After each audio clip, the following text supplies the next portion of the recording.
Okay, so Marvel Rivals Season 1.5 just released, and with it, we got the new Vanguard hero, Ben Grimm, or The Thing.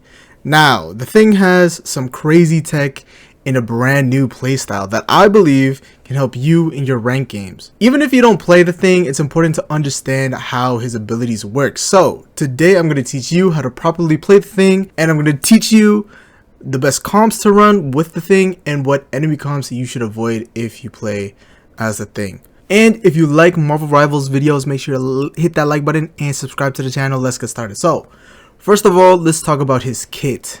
The big thing about The Thing is his passive ability, because basically it makes you invulnerable to abilities that will move you.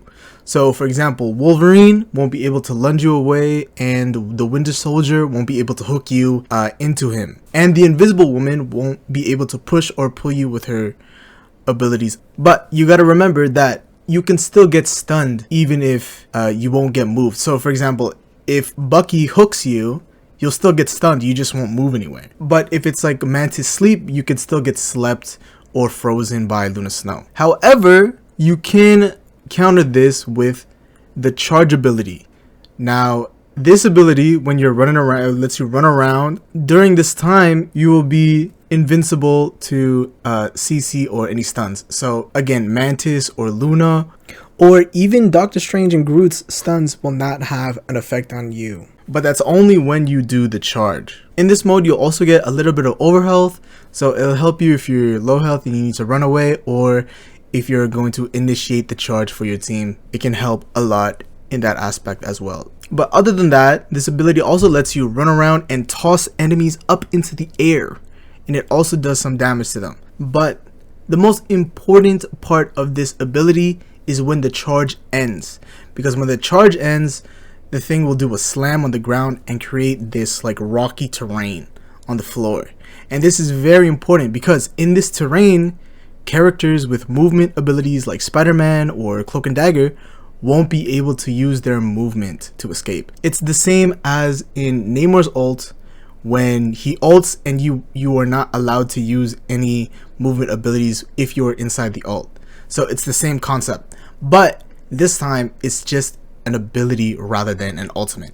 And remember, this only happens at the end of your dash. So in most cases, the best way to use this ability is to end the charge when you run into someone. You don't really want to use the charge for the entire duration of the ability. It's best to end it so you can get the rocky terrain and you can focus on maybe like a healer or a dive that's in your backline so you can protect your healers and stuff. But yeah, you probably don't want to spend too much time in the charge mode. But other than that, another great ability is the charge up punch or haymaker. Now, this ability does a big burst of damage and can even give you a little bit of overhealth, so it'll give you a little bit of shield too. The cool thing about this ability is that there's no cooldown, so you can just spam it as much as you want. You can just keep throwing haymakers right in people's faces for as long as you're alive. It can even be useful as well because you get that little bit of overhealth. So in some cases, spamming that haymaker could actually keep you alive as well. The other thing is that it has a pretty large range and you can hit multiple targets with it. So it's really good when you're fighting in a large group or like small corridors. When people are bunched up, you can hit a ton of people at the same time and it does some pretty decent damage. And this works really well, of course, with The Thing's ultimate ability, Clobbering Time, which when you use the ability, it makes a shockwave on the ground in front of you and stuns everyone that got hit. Also, this is one of the longest stuns in the game and allows Ben Grimm and your team to get a lot of damage down during this time. And last but not least, let's talk about the ability that's probably the most game-changing thing in his kit, which is the jump ability. Now, this move lets you jump to a teammate and give you and the teammate a defense buff for a short time. So the little rocks around your body, that is a defense buff. That means you will take less damage. You will still take the damage. It's not like you shield them from the damage. You still take damage, as well as the other teammate that you jump to. What this ability allows you to do is peel for your teammates whenever they need help or, you know, when they're getting jumped by enemies. But at the same time, you can equally use the ability to jump the other team, right, and help your team on the offensive as well. And when you put all these abilities together, you have the perfect Vanguard that can work with dives and against dives as well, making for some really high-paced gameplay and allowing you to make some crazy clutch plays. So, now that you know what the abilities do, let's talk about how you should use them. First of all, let's talk about the jump. Now, this ability opens up the game in so many ways. For example, it allows you to go around the map and jump from backline to frontline in an instant, okay? So if your healers need help, you can jump to them and support. If your tank needs help, you can jump to them and you can support them. And there's just so much value you can get from this ability. And also, it saves you a lot of time from walking. So you don't have to walk around aimlessly. You can just instantly jump to whoever needs help and then instantly give them the buff. And it'll help them survive whatever attacks that, you know, they're getting. And then when you're going on the offense, you can jump on your teammate that's diving and you can give them the buff, and then it'll also bring you into the fray, and then you could start, you know, throwing haymakers and all that. So it's really, really good for both playstyles. Imagine it kind of like Magneto's bubble, right? You can give it to someone else to help defend or initiate their attack, but instead of a bubble, you are the bubble. You are basically the bubble, and you can punch people in the face. Another great thing about this ability is that there's literally no cooldown. The cooldown is almost nothing, and you get 2 charges. So you can pretty much spam, go in, jump in, throw a couple punches, someone else needs help, you go jump in there, throw a couple punches, you jump and then punch and then jump and then punch, and there's just so many things you could do all at the same time. It's great. Also, there's some really cool tech you could do with the jump and the haymaker. So when you use your jump, you can actually charge up your haymaker while you're in the air and you're soaring through the sky towards your teammate. So while you're jumping, you can ready up a haymaker, and then while you get to your teammate, right away you could just start throwing. You could just start swanging. So, and it's definitely really good tech. I just found this out like right now while I was making this video. So this is some really cool tech. It will allow you to initiate your offense so much faster and then get some damage down immediately. So definitely use it when you are playing as the Thing. As for the charge ability, the most important part is the ground slam. Remember, it prevents people from using their escape abilities. So it's really, really good at helping defend your backline from characters like Black Panther or Magic. Especially for Black Panther. Remember that his dash ability is also his damage ability, and it's really important to his combo. So if you can stop him from dashing completely, then he becomes useless. So all you gotta do is jump to your backline if they're getting dived by Black Panther, and then put the rocky terrain around your healers, and then Black Panther can't dash, and then you protect your healers, you can get the limb on Black Panther, and then you're good to go. And of course, this works with other characters, and you can even use this on the offense as well. So you can go to the enemy backline, you go in, you put the rocky terrain on the Cloak and Dagger, or you put it on Sue Storm. They can't jump out, they can't use the invis, and then you just go to town on them. So it's really good for offense and defense. Next, let's talk about the ultimate. Now, there's a lot of ways to use the ultimate, but for me, I think the best way to do it is when one of your teammates enters into the enemy front line, you go do your jump ability to them, and then you go in for the clobbering time, and then you just go to town on them. You can also combo this in with the charge. So when you use your ult, you can actually charge right away, and then go in there, and then put down the terrain as well. So if they get out of the stun and they're still alive, they can't use their movement ability to escape. Also remember that the charge does a little bit of damage, so it'll actually help you in your combo while you're doing your punches and your haymakers. You'll actually get a little bit of damage from the terrain as well. So for more advanced tech, when you go in for your ult and you go in for the charge, you can actually time the ending of your charge and the Grand Slam. You can actually time it with when the enemies will fall down, because when you ult,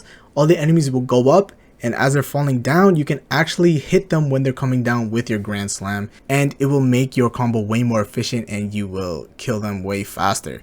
It's a little bit of advanced tech and you need to time it perfectly, but it's definitely something that you should keep in mind if you want to get really good as the Thing. Yeah, overall there's a lot of variations and it depends on, you know, what characters you stun or how much health the enemy has when you use your stun. But overall, if you want to optimize your damage, the best combo to do after your ult, and the best combo in general to do with the fastest time to kill, is the Haymaker 1-2 Haymaker. So the Haymaker 1-2 Haymaker is much faster than doing like 3 Haymakers. Spamming the Haymaker can be good in certain circumstances, but if you want to focus on one target, especially after the stun, so say if there's a healer on the ground that got stunned and you want to finish them as fast as possible, then the best combo to do is Haymaker 1-2 Haymaker. And that's usually the best combo for single targets. Now if there's multiple targets and you want to hit multiple targets at the same time, then yes, the Haymaker is probably your best bet.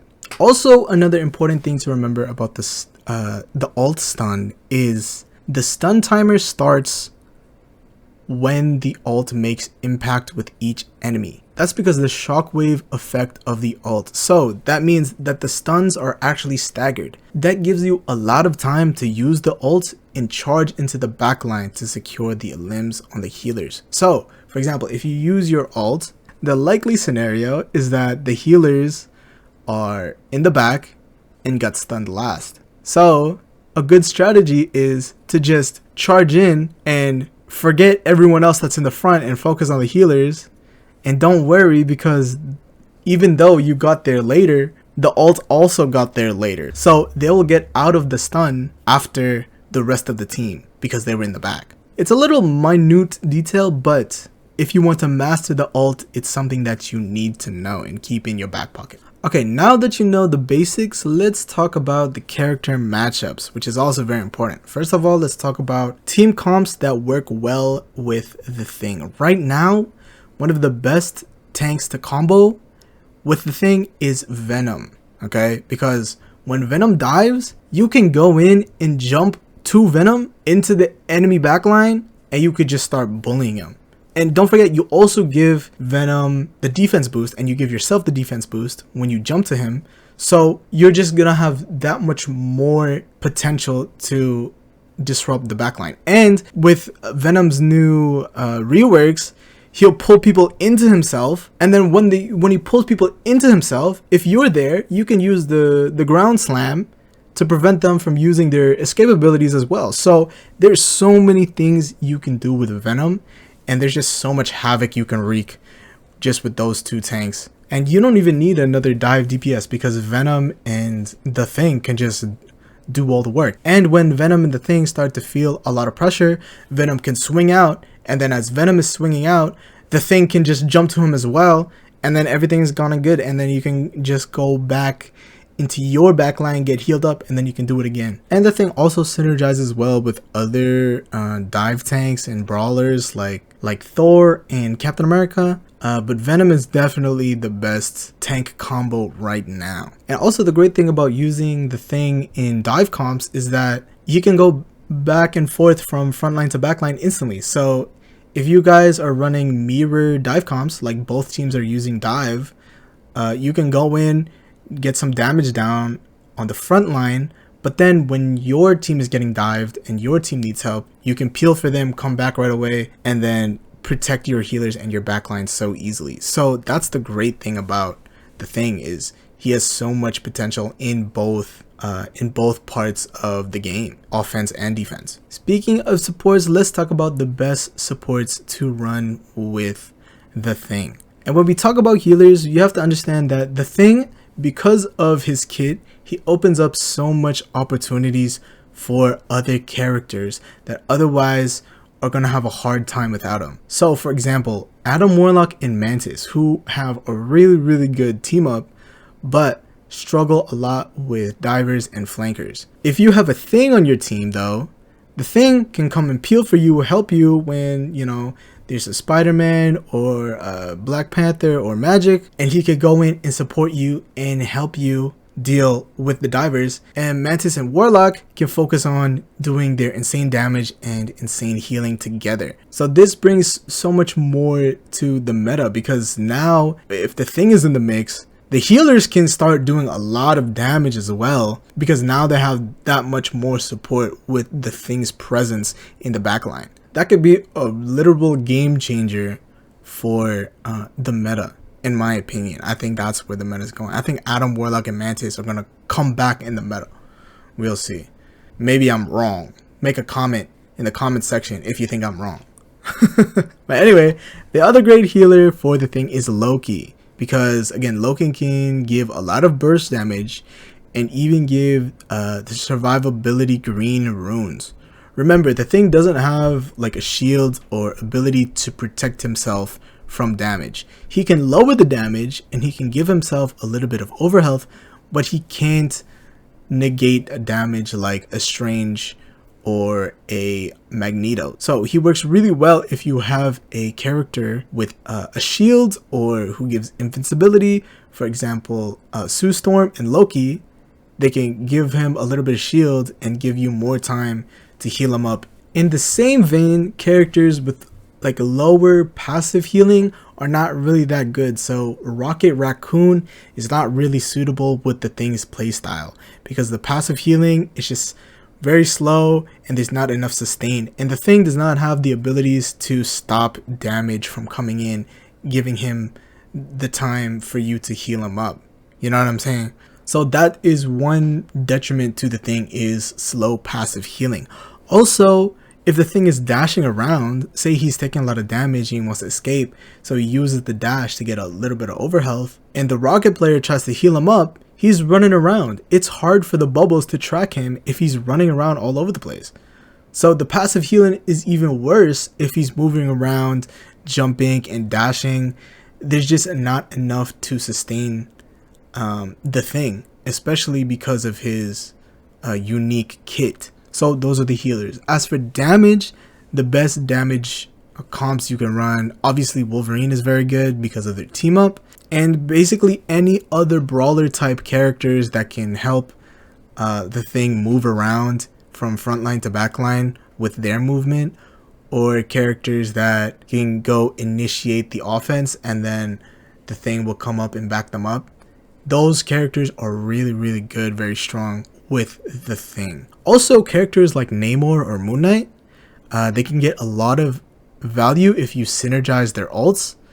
Again, Namor and Moon Knight work really well with stun ults like Strange or Groot, and now of course the Thing as well. Even if you don't synergize ults, just the stun itself is really good with Namor and Moon Knight, because you can just get so much damage down with your turrets and with the Ankh placement, and you can just get so much damage and you don't even have to use the ult. But yeah, that will do for the DPS. Now let's talk about the counters. Okay, so what the other team will likely use to counter you if you play the Thing, and when you should switch off the Thing if they use these characters. So the biggest counter to the Thing right now, as we know, is Groot. You know, the walls, the damage potential, the range of Groot's attacks, as well as his large health pool, make Groot a really, really difficult matchup for the Thing. You know, the walls make it hard for the Thing to jump back from frontline to backline,